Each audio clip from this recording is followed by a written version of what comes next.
Hey, hey, hi, how is everybody? You know what? Just a minute ago, it was not even that dark. Sorry, guys. I have my computer hooked up to my solar, which is so badass. But for some reason, when went to download my videos, which I made 15 minutes each on this subject, yeah, it only let me download 6 minutes each on YouTube. So if something has changed on YouTube since I've been on my desktop, somebody tell me in comments. Thank you. So anyway, the reason I haven't been on for a minute is because I moved. Us nomads, we have to move. But first of all, I'm sorry if I got this shaky. I have to use my stick because I'm too lazy to go out in the heat and get my tripod. Just saying. Anyhow, the reason I'm making the video today I was going to tell you. So every 14 days you have to move unless you're in like Ehrenberg or La Posa where you pay to be there, or there's a couple others. But um, I got really tired of having to go into town at the 7 day mark or the 10 day mark because I was out of water or full tanks. So this girl um, actually made it 14 days. I did it, right? Oh, I'm so proud of me. I carry a 15-gallon fresh water tank on my RV, and what I did is I have 1 gallon jugs that I got an extra 15. I changed to all natural shampoo and dish soap, so I'm able to discard my dishwater and my hair water, and not have to worry about the environment. Okay, with that being said, let's get on. I was on another YouTube station the other day, and I was talking to one of the people, and she's going to be starting uh, as a nomad November 1st. Yay! Another female solo. I'm so excited. I love it when a female goes solo, people. I just do. So, and like I said, I'm sorry about the shaking of this, but I'm just too lazy. Truth. Anyhow, so I was talking back and forth with her, and I told her it's an awesome lifestyle. I mean, you know what? This is an awesome lifestyle. I've met the most coolest people, honest, helpful. I mean, this community of nomads is amazing, and I wouldn't go back to a brick and stick for nothing. I spent 4 years and in Vegas and never made half the friends that I have here. So anyway, somebody piped in, and they just piped in. They weren't a part of the conversation, but they piped in with this statement, and I quote, "It's not an easy life. Very few showers.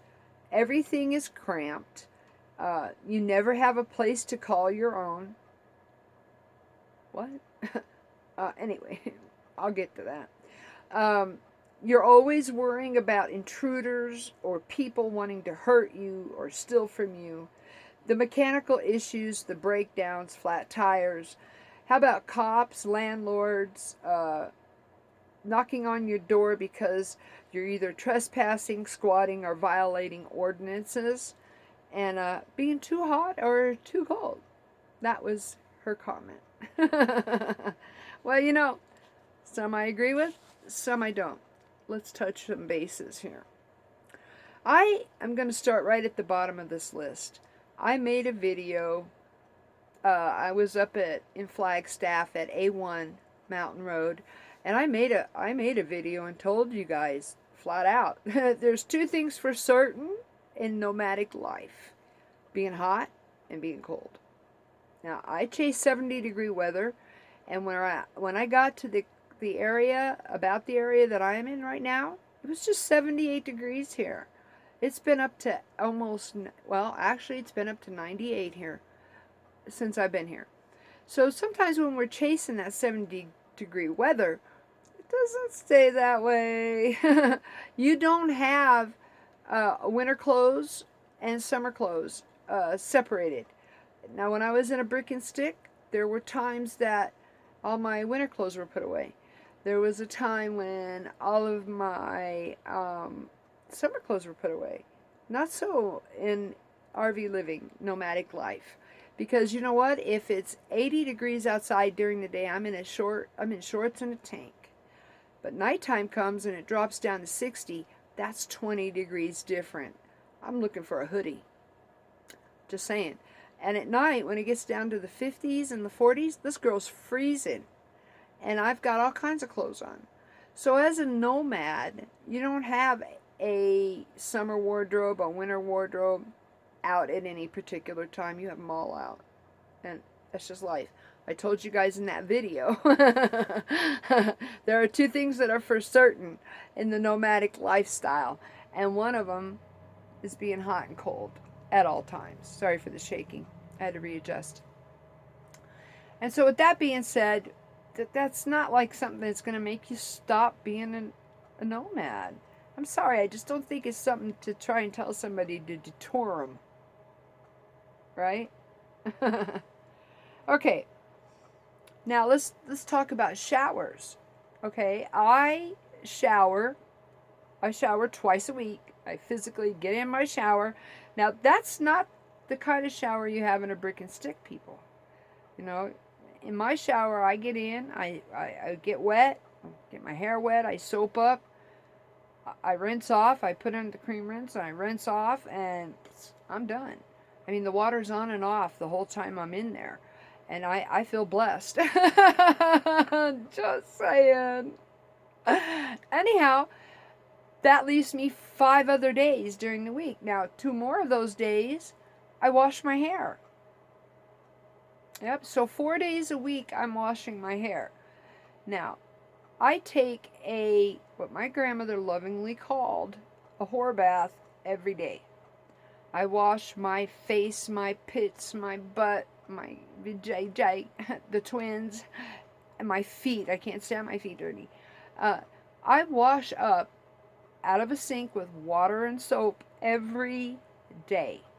Every day. So as far as not getting a shower, no. And you have no reason to be dirty out here. None. None. Absolutely. There's always the YMCA. There's truck stops. There's gym memberships. And if you're a senior like me, and you have Medicare, you have silver slippers or silver sneakers. And I have a gym membership all over the United States with one particular company. I can go in there anytime and cop a shower, right? Sorry about the wiggling. It's gonna be a shaker today. So anyway, in talking about keeping your body clean, bullshit. Now I do have to say that when I was getting ready to come on the road, I watched a lot of female nomads who said, oh, I only took 7 changes of clothes and yada, yada, yada. Not this girl. I have over 60 pair of underwears and 60 pair of socks. And I'm glad because the fact is I went 6 weeks without doing laundry. Just recently did laundry. Went on this last move. 6 loads and 5 hours later. But the fact was is there was not an opportunity for me to be able to do my laundry. Now I did do some of it by hand, the underwear and stuff that I could wring out, and I have a portable clothesline. But for the most part, yeah, I went 6 weeks without doing laundry. So if you plan accordingly and take the right amount of clothes, you can go 6 weeks. Just saying. So the whole thing about this woman complaining about being clean is asinine. Just saying.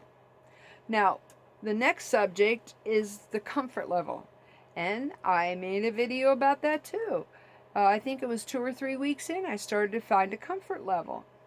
In this nomadic life, you can go out and be all alone in the middle of nowhere with nobody around for miles. Or you can pull into a place like I'm at right now and have been at. I mean, I've been in 3 communities right now where there is 10 plus rigs. Now, I choose to be around other people. And when I am boondocking, I look for a community. And if it's a private group that are 5 or 6, RVers that travel together in their own little clique, and I say clique because they are, uh, don't approach them. But if you see that they're spread out and they're all doing their own thing, that's a great place for you to be part of their community. And I have no problem pulling in. I've met some awesome people. Now, I've been on the road 2 months almost. Yeah, in a few days it's been 2 months. And I have met more people than I did sitting in Las Vegas for 4 years. And now if I was out by myself boondocking, miles from anybody, I would not have met the most wonderful people that I have met.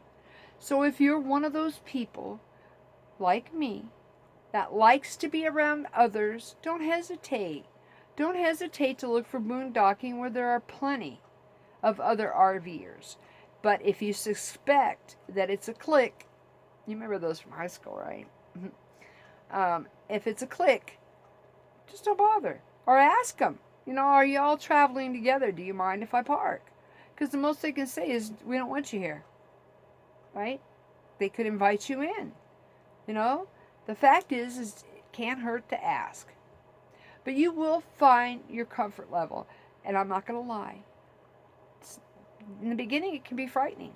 I spent my first 3 weeks alone. Even got my tires cut, remember? So, since then, I have boondocked in a community, and I absolutely love it, and with any luck, I'll never, ever boondock any other way. As a matter of fact, I have one neighbor, and not because we planned it. We have ended up in the same spot 3 times. This is our 3rd time of being neighbors. And again, not because I went to him and said, I'm going here, or he came to me and said, I'm going there. We just ended up there. And some wonderful neighbors. Wonderful. So don't be afraid when you come out. It will take you a minute to get used to a comfort level. And I have to tell you, our walls are very thin. If somebody's outside messing around your rig, you're going to hear them. And if you open one of your little hatches, you'll absolutely hear them walking. So go buy some bear spray. Buy a gun. A girl's best friend. This girl's a firm believer in guns. I think you should have one for every day of the week.